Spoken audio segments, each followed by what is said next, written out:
Là ici, vu qu'on a remplacé la courroie et qu'elle fait toujours du bruit à l'accroche, c'est l'embrayage qui patine.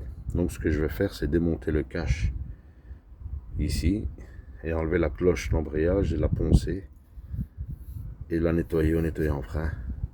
Parce que là, je vais vous montrer au fur et à mesure.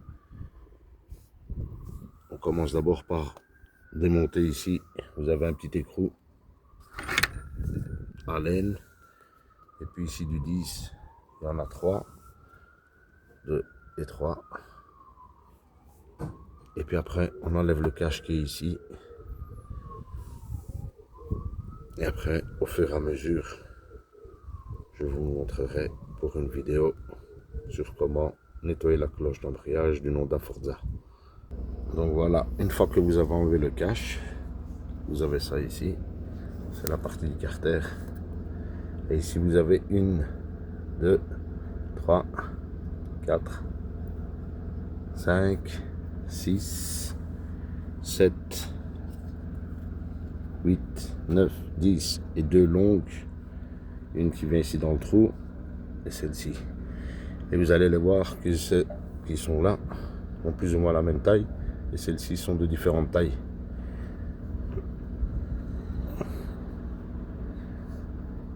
Donc je continue après, une fois que c'est démonté, je continuerai la vidéo. Donc comme vous pouvez voir ici, vous avez des tailles différentes des vis. Vous avez ici des plus petites qui vont ici, tout le contour, là et là. Puis après, vous avez les plus grandes qui elles vont ici et dans le contour. Et puis vous avez la toute grande qui est ici, et encore une qui va là au centre, et encore une ici en dessous, mais celle-là, elle va venir.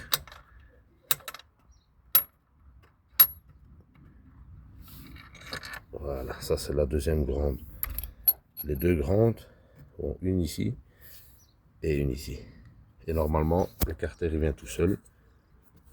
Si je n'ai pas oublié.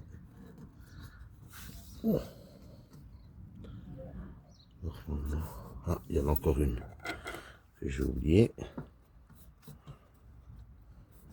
Vous voyez, ne forcez jamais. Si jamais vous voyez que ça ne vient pas, c'est que vous avez sûrement oublié une vis. Donc ne forcez pas parce que ça doit venir tout seul. Le carter s'enlève très facilement. Donc une fois que toutes les vis sont desserrées, ne forcez pas, ne pensez pas que c'est collé ou...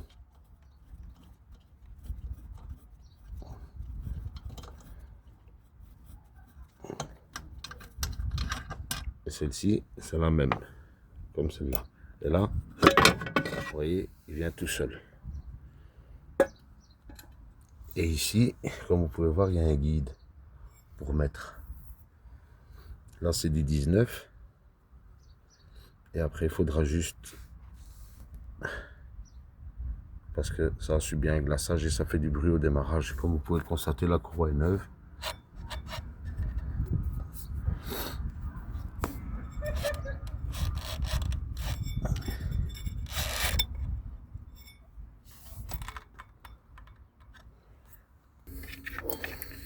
Voilà, comme vous pouvez voir ici, j'ai poncé l'intérieur de façon, parce que comme il avait subi un glaçage c'est quand le métal devient trop lisse. Du coup, comme vous pouvez voir ici, il y a des stries, des petites lignes. Je vais essayer de vous montrer ça un peu plus facilement. Vous voyez ici, toutes les petites lignes qu'il y a là. C'est ça qui va permettre à l'embrayage qui est ici, que je ponçais aussi ici, le nettoyer au nettoyant frein.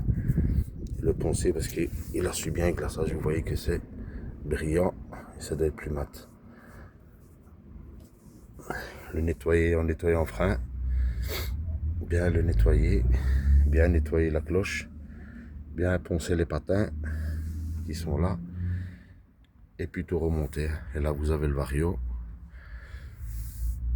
et puis tout remonter, nettoyer, remonter. Voilà la différence, les patins quand ils sont nettoyés, comment ils sont, ils ont plus le bleu.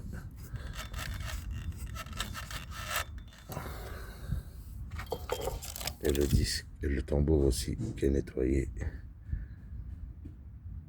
Et là, normalement, le bruit doit disparaître.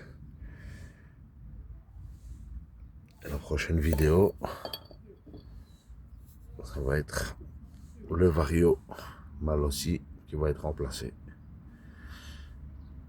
Pour plus de vidéos, abonnez-vous, partagez, likez et commentez aussi. Donnez-moi des idées de remplacement du filtre à air, remplacement du Vario. Et n'hésitez pas à partager les vidéos pour m'encourager à faire plus de vidéos, à liker. Voilà, c'était Yorgis, petite vidéo comment nettoyer l'embrayage de la Honda Forza et comment enlever quand l'embrayage et la cloche subi un glaçage. Donc voilà, si jamais vous avez des commentaires à faire, vous pouvez me les faire. Moi, je vous encourage à liker, à partager, à commenter. À la prochaine pour d'autres vidéos. Merci à vous.